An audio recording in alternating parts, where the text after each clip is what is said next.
Something we want to talk about. The conspiracy theory is that the Smithsonian hides evidence of a lot of things. MK Ultra, the CIA's mind control experiments. Motherfuckers trying to clone me. I didn't have a stroke. The governor's wife actually leaned in and said, "Mr. President, they sure can't make you believe that there aren't some in Dallas who love and appreciate you, can they?" To which he replied, "No, they sure can't." Those would be his final words.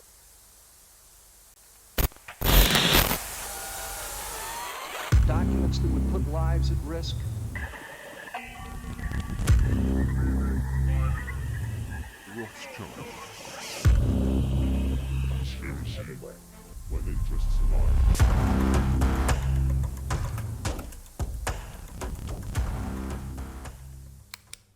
So are you saying the Smithsonian hides evidence of giants?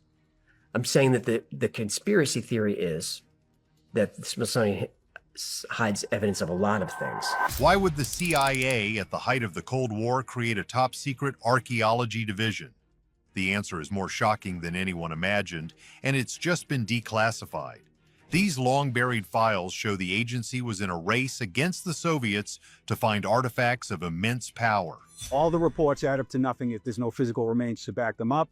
It's very disconcerting, and it's a good question to ask. Where are the bones?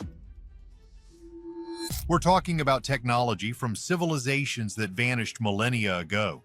The files detail expeditions to forgotten ruins, investigations into giant skeletons, and a desperate search for knowledge that was never meant to be found.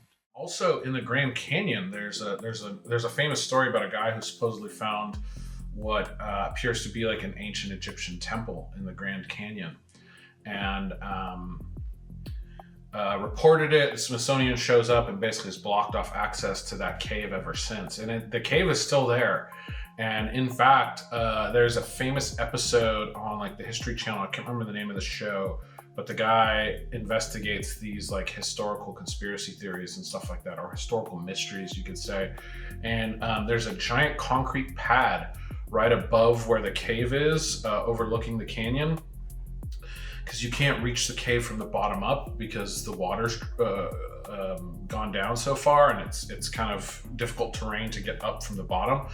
So there's a giant concrete pad on top, not giant, but decent size, and with hooks so that you can rappel down. And they go out there and try and rappel down. Before they can get far, a helicopter shows up and stops them. So the cave exists, and it does appear that the government has access and is monitoring it. So that's kind of wild,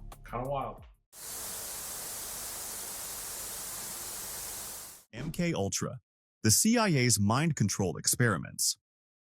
Imagine a government agency conducting secret mind control experiments on its own citizens. Sounds like a plot from a sci-fi thriller, right? Unfortunately, this was real. In the 1950s, the CIA launched MK Ultra, a top-secret program where they tested the effects of drugs like LSD on unwitting subjects. The goal? To control minds and extract information. The fallout was tragic, with many participants suffering severe mental health issues. The program only came to light in the 1970s, leaving the public stunned by the lengths their government would go to in the name of national security. COINTELPRO, the FBI's secret war on activism. The FBI is supposed to protect American citizens, but during the 1950s and 60s, they had another agenda: sabotaging civil rights movements and political organizations. Through a covert program known as COINTELPRO, the FBI infiltrated, monitored, and disrupted groups like the Black Panthers, anti-Vietnam War activists, and even Martin Luther King Jr. The extent of the operation was kept hidden until the 1970s, revealing a government agency willing to go to extreme lengths to silence dissent and control public opinion. The Tuskegee Syphilis Study, a horrifying abuse of trust. In one of the most egregious violations of medical ethics, the U.S. Public Health Service conducted the Tuskegee Syphilis Study on 600 African-American men from 1932 to 1972. These men were told they were receiving free health care, but in reality they were left untreated for syphilis so scientists could observe the disease's progression. Even after penicillin was proven to be an effective cure, the treatment was withheld. The study continued for 40 years, causing unnecessary suffering and death, all in the name of research. The revelation of this study in the 1970s shocked the nation and led to significant changes in medical ethics and informed consent. The Iran-Contra affair, a secret deal with dangerous consequences. In the 1980s, the Reagan administration found itself embroiled in a major scandal when it was revealed that they had secretly sold arms to Iran, a country under an arms embargo, in exchange for hostages. The funds from these sales were then illegally diverted to support Contra rebels in Nicaragua, despite Congress explicitly forbidding it. The Iran-Contra affair exposed a web of deceit within the government, undermining public trust and highlighting the lengths to which officials would go to achieve their geopolitical aims, even if it meant breaking the law. Operation Northwoods, a chilling plan to deceive the American public. In 1962, the U.S. Department of Defense proposed Operation Northwoods, a shocking plan to stage false flag attacks, including hijackings and bombings, on American soil. The idea was to blame these attacks on Cuba, creating a pretext for a military invasion. Fortunately, the plan was never implemented, but the mere fact that it was seriously considered by top military officials is chilling. It wasn't until the documents were declassified in the 1990s that the public learned just how close the U.S. came to deceiving its own citizens into supporting a war. The Gulf of Tonkin Incident, a false pretext for war. In 1964, President Lyndon B. Johnson announced that North Vietnamese forces had attacked U.S. ships in the Gulf of Tonkin, leading Congress to pass the Gulf of Tonkin Resolution, which escalated U.S. involvement in the Vietnam War. However, it was later revealed that one of the attacks never happened, and the details of the other were exaggerated. This misinformation led to a war that would claim the lives of over 58,000 American soldiers and millions of Vietnamese. The Gulf of Tonkin incident remains a stark reminder of how false information can lead to devastating consequences. NSA surveillance. Big Brother is watching. For years, there were rumors that the U.S. government was spying on its citizens. These rumors were confirmed in 2013 when former NSA contractor Edward Snowden leaked classified documents revealing the extent of the National Security Agency's mass surveillance programs. The NSA was collecting data on millions of Americans' phone calls, emails, and internet activity, often without warrants. The revelations sparked a global debate on privacy, security, and government overreach, showing that the government's surveillance capabilities were far more extensive than the public had ever imagined. Operation Mockingbird, the CIA's influence on media. During the Cold War, the CIA launched Operation Mockingbird, a covert program to manipulate the media and spread propaganda. The agency recruited journalists from major news organizations to promote pro-American views and discredit the Soviet Union. These journalists, often unknowingly, helped shape public opinion in favor of U.S. policies. The operation wasn't fully exposed until the 1970s, when investigations revealed the extent of the CIA's influence over the media. Operation Mockingbird demonstrated the powerful role that information control can play in shaping public perception and policy. That was a long one. I cut it off a little early there. I don't know how many they're going to go through. It looks to be a pretty long video, but we got a lot of the major ones.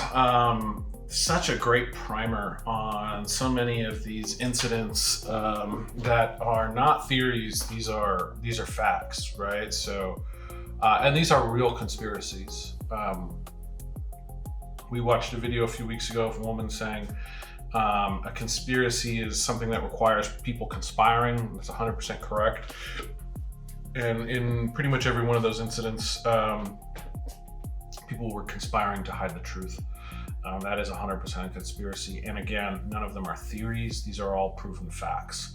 There are some of those that are listed where the details and nuances are extremely complicated and complex. And there are elements of the narrative which are debatable. Iran-Contra is a perfect example of that, in that it's much bigger than what they talked about, and it can include elements of drug trafficking and all this other stuff. So, and I think elements of that are potentially debatable. However, the primer that they gave here, weapons for hostages, is 100% admitted to by the government and those who are involved. So that's a conspiracy fact, not a theory. And I think that this is something that I've been trying to focus on this channel is, flat Earth, hollow moon, UFOs, all that stuff. That's fun to talk about. I particularly really enjoy the UFO stuff. This is the most important thing. And this is where you should be dedicating time to educate yourself around these issues. There's a ton more here that weren't listed.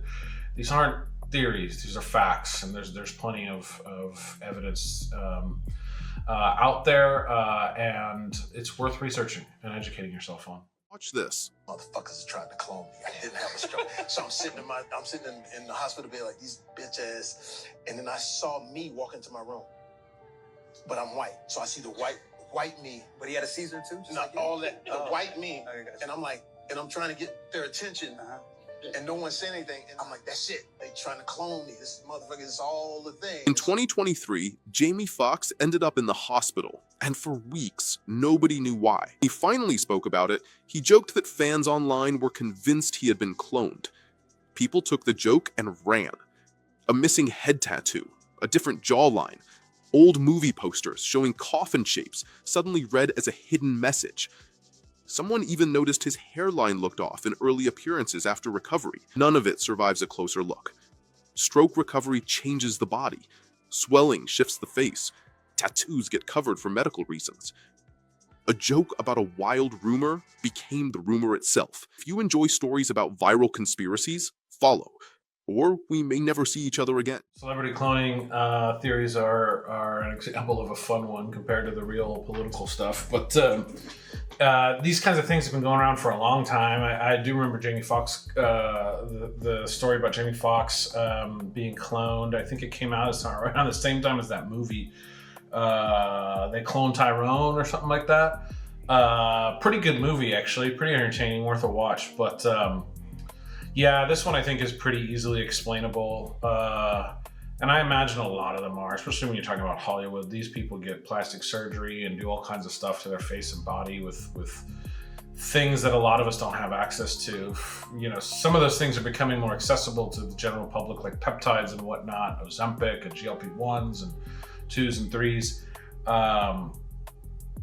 So there are ways to dramatically change your body that may make it seem like you're a different person. But if you're rich and famous and a part of this community we call Hollywood, then I think you probably have access to even more of that stuff and can easily change your body in ways that would make you indistinguishable or look extremely different. And I think it's what breeds these theories, but I don't think there's a lot into it.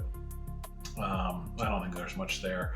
But doesn't mean cloning isn't real. Like, that's the thing that I think is more interesting, is human cloning happening, right? We just talked about in the last clip, like all the stuff the government's done and conspired to hide from the public. What are they, throughout history, what are the things that they've successfully hidden? That's just the stuff that we've caught them on.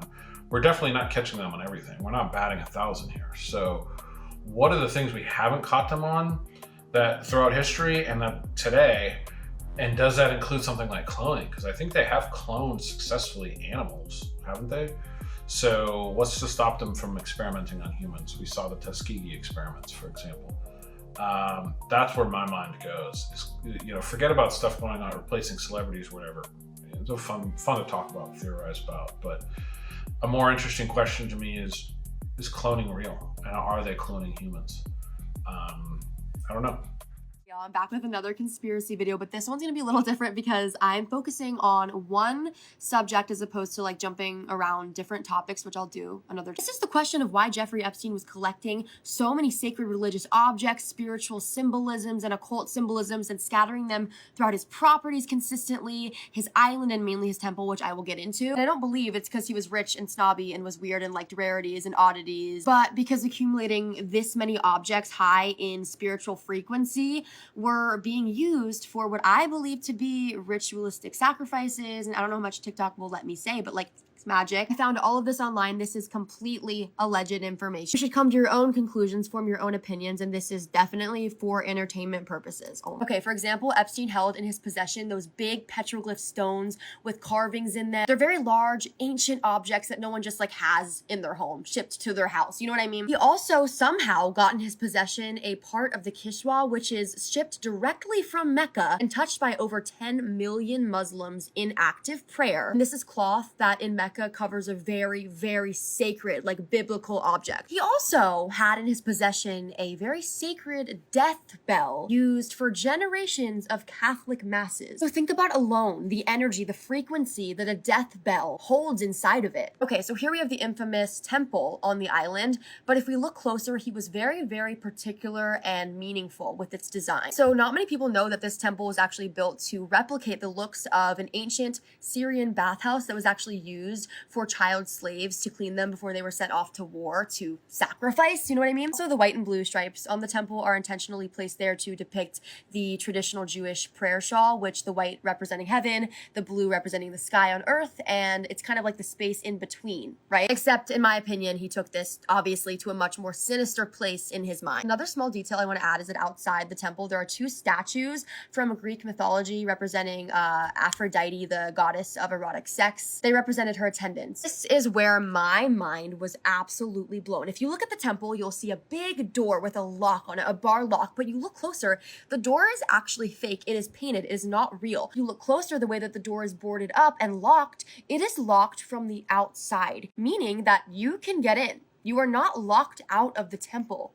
You are locked in the temple. Whatever is in the temple is meant to stay in the temple. On top of this, a door of every single temple is always facing with intention and purpose. So the direction a temple faces is very important. And the way a temple faces is what you want to gain out of it, what you want to summon or bring forward. This temple is facing north, which is biblically the direction of evil and demonic entities. So there's two pillars to be noted, and this is actually a biblical reference. There's two straight pillars in the Bible, but he goes the more occult route and actually twists one of them, which actually represents the space between good and evil, the path between good and evil. There is so much accumulation to note with different spirituality practices, different beliefs, different religions, all in one place. It's such a pattern with his properties and temple, the rumors with what we know is going on over there now. It only makes you question, like, why was that there? If you know that they were hurting children over there, if you know that he was involved in some weird spiritual practices, then what does that lead you to believe? I only gave like a little bit of information, so if I watched this, I would feel like I would be confused. I also don't want to get into on here what all of this symbolism points the ritual is actually consisting of, because I feel like that's a little bit too far for TikTok. But basically, in my opinion, mass spiritual energy was being accumulated for dark purposes. It's really scary. But yeah, too intentional, not for no reason. So that's something that I think more people should be talking about, honestly. I love conspiracies, creepy things, rabbit holes, so I want to do more like specialized topics, but also just like list conspiracies that I love to talk about. But yeah, follow me if you want more of that. She talked a lot about a lot of different things there. First, with those stones, the petroglyphs, I mean, I can see that just being a collector's item, not really having much to do with anything.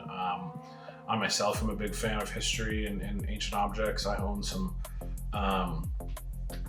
ancient Roman coins and other collectibles, ancient, pottery shards, and so I could see that just being a collector's item. The bell, the Catholic bell, and the thing from the Muslim religion, that to me feels different. Obviously it's the first time I've heard about some of these items. Those particularly, this is the first time I've heard of them, so I can't say for certain, but that feels like it's a disrespect thing. That to me feels like, the old competitiveness between the big three Abrahamic religions, and him wanting to be disrespectful towards Catholicism and Islam. So that, I think, is something unique. And then all the other spiritual stuff, I do think that there's something there. Is it about collecting energy or this, that, and the other? I don't know, maybe, whatever. We've talked about it before. I think those types of rituals are more about bonding the people involved in them in very strong ways, right? So similarly to the way people in frats do it, or the way Masons do it, right? A lot of different groups. Even the military has certain sort of rituals or rites of passage. The Marines, for instance, go through what's called, I believe, the crucible during basic training. And it's a sort of rite of passage that everyone goes through. And once you're through it, you can really call yourself a Marine. So that's, I think, closer to what's going on there with the rituals and all that stuff. Now, that being said, there's probably layers to it, depending on what's actually going on with that ritual. If they're actually doing things to kids in that ritual, there's a lot more to it than just a bonding experience, right? Now you have blackmail, you have this, that, and the other, right? So I'm not saying that's all it is. I'm just saying I think it's more likely grounded in some type of reality rather than energy and all that stuff. Is there potential that the people involved in it also believe that?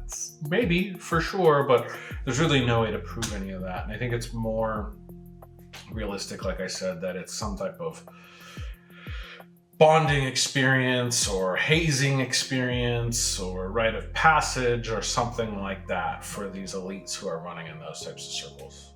Four of the wildest ironies in history. JFK rode his motorcade through Dallas to people cheering his arrival. Dallas was actually a hostile territory given its far-right nature. Hearing all the cheers, the governor's wife actually leaned in and said, "Mr. President, they sure can't make you believe that there aren't some in Dallas who love and appreciate you, can they?" To which he replied, "No, they sure can't." Those would be his final words. A man was once tasked to create a torture device for a tyrant. He would create the brazen bull, which is basically a bull sculpture. They would put someone inside it and then put it under a hot fire, and it would basically cook the person to death.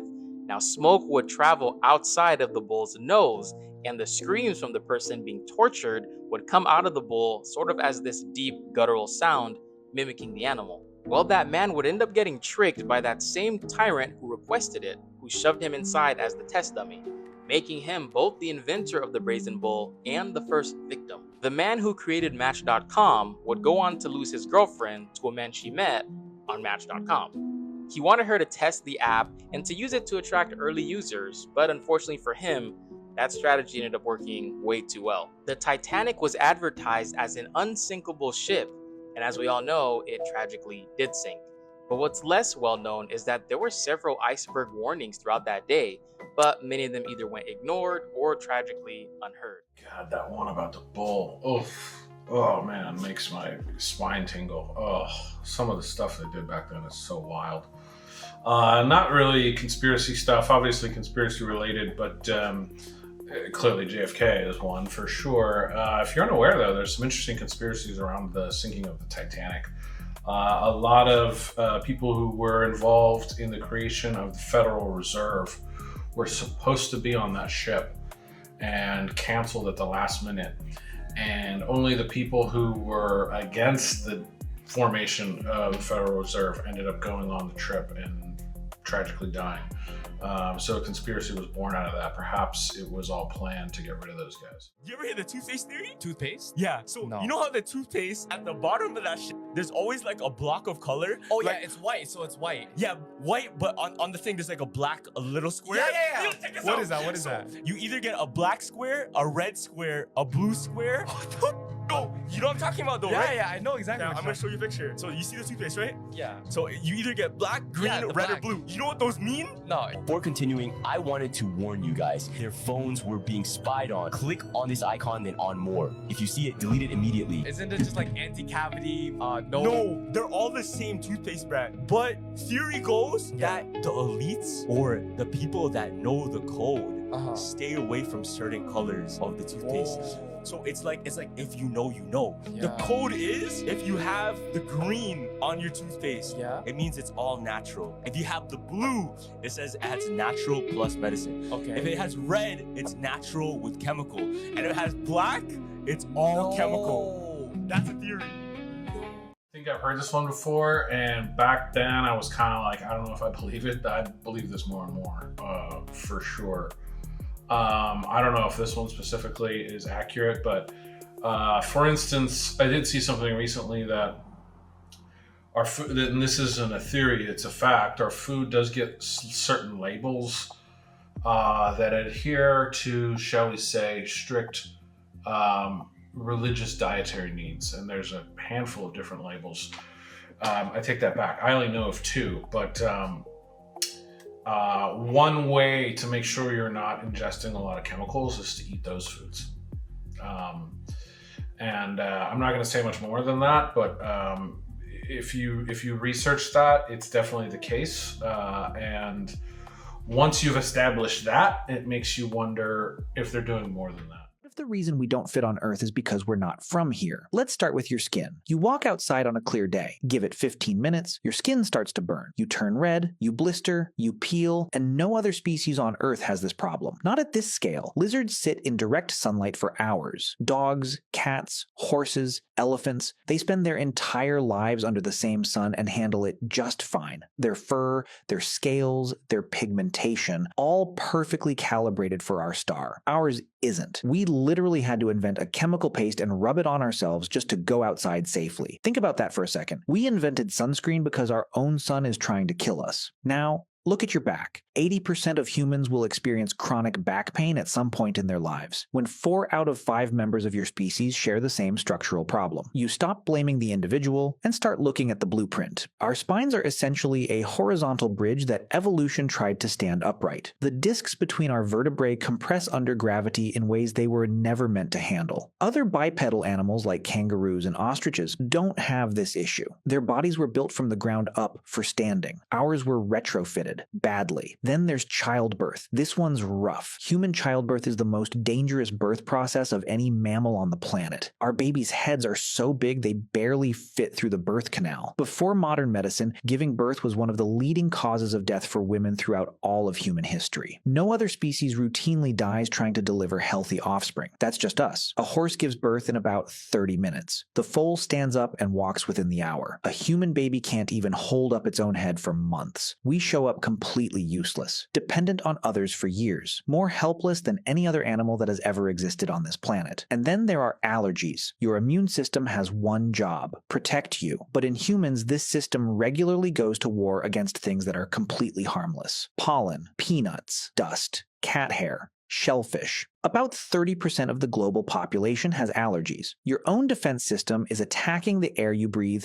and the food you eat. Either evolution made a serious mistake, or your body is calibrated for somewhere else entirely. But the strangest part isn't physical. It's in your head. No other animal on Earth knows it's going to die. Dogs don't lie awake wondering what happens after death. Dolphins don't have existential crises. Elephants don't build religions to cope with the terror of mortality. But we do. All of us. We are the only species walking around with the full awareness that one day we'll stop existing. And instead of just dealing with it, we've spent our entire history trying to solve it. We build temples, we write philosophies, we create entire civilizations organized around the question of what happens when we die. Why would evolution do this to us? Seriously, what survival advantage does existential dread provide? For most of human history, this awareness has driven people to despair, to madness, to war. It feels like a feature you'd find in a species that's out of place, conscious enough to sense something is wrong, but unable to figure out what. And then there's the one that's hardest to explain away. Every species on this planet exists in some kind of balance with its ecosystem. Predators keep prey in check. Prey keeps plant life in check. Decomposers recycle nutrients back into the soil. It's a closed loop. Everybody plays their part, except us. Yeah, so I think what they're suggesting is evidence to support some of the sort of, for lack of a better term, ancient alien type of theories out there, like revolving around the Anunnaki and stuff like that. Really cool stories. I think we've talked about it before on the channel. I'm sure it'll come up more in the future. That stuff I love talking about. I find it super interesting. Not from a perspective of it being serious or legitimate, but it's just interesting. And I'm not saying it's illegitimate. We don't know. You can't disprove it. So I think it's fun to think about when... but a lot of the evidence that I think was brought up here is a little bit silly. Allergies, for instance, I think are more results of modern life rather than us being ill-suited to our environments. We are ill-suited to our environments. We're a very weird animal as far as the rest of the animal kingdom goes, but that's a bad example. Back pain as well. I do think there's probably issues with the design of the spine, but a better one was definitely childbirth. And that I've heard that before in biology class. The pelvis was designed for giving childbirth for a creature that's bent on all fours. And as you go bipedal, it used to be open and really broad, and then the pelvis gets tightened down, and it creates a lot of issues. And you would think that we would evolve solutions for that. I don't know enough about evolution and biology and all that stuff to really speak about it in any sort of authoritative way, but you would think that after enough time we would evolve a solution to that. We just never did. And the solution, and I believe this is probably when you talk about evolution of humanity, you have to talk about our competitors. There were other human races. Some of them we wouldn't really call them human, like Homo habilis, and that one might be human. I don't know where the line, where you differentiate the line between human and non-human. But point being, we had other competitors, right? Neanderthal, all these other things, right? There's a bunch, and it seems like they're discovering more and more as the years go on. But point being, there's a question in evolution theory, like, why us and not them? Why did we survive and they didn't? And I believe the answer is quantity over quality. We outmated our competition. There's a lot of us, right? And I think that's ultimately how we survived, is we just mate at extremely high volume and are able to survive through bigger numbers. I think that is potentially an answer for some of those some of the questions around why us and not other versions of us, and potentially why we haven't developed evolutionary solutions to issues like the pelvis in childbearing. And when you've got so many, you don't really have to evolve unique solutions like that, because the cost of life lost is not as great to the overall species. That would be a layman's interpretation, or rather theory on some of these things. But it's interesting to think about. And like I said, all of this is really trying to suggest the sort of Anunnaki intelligent design theory, which I think is fun to think about, but a lot of this is not really that compelling in my opinion, but fun to talk about nonetheless. We're going to end it there today. I hope you guys enjoyed some of those. Like, subscribe, comment down below. What are some of the political conspiracies that we talked about earlier in the episode that you were aware of? And are we learning anything new here? And is there anything you know that we haven't talked about? We've talked about Operation Mockingbird, MK Ultra, Operation Northwoods, a lot of these different Iran-Contra, confirmed conspiracies, conspiracy facts over the years. What are some ones that you're aware of that we haven't been talking about? I'd love to hear them. All right, we'll end it there. Thanks for joining us. We'll see you next time. Bye.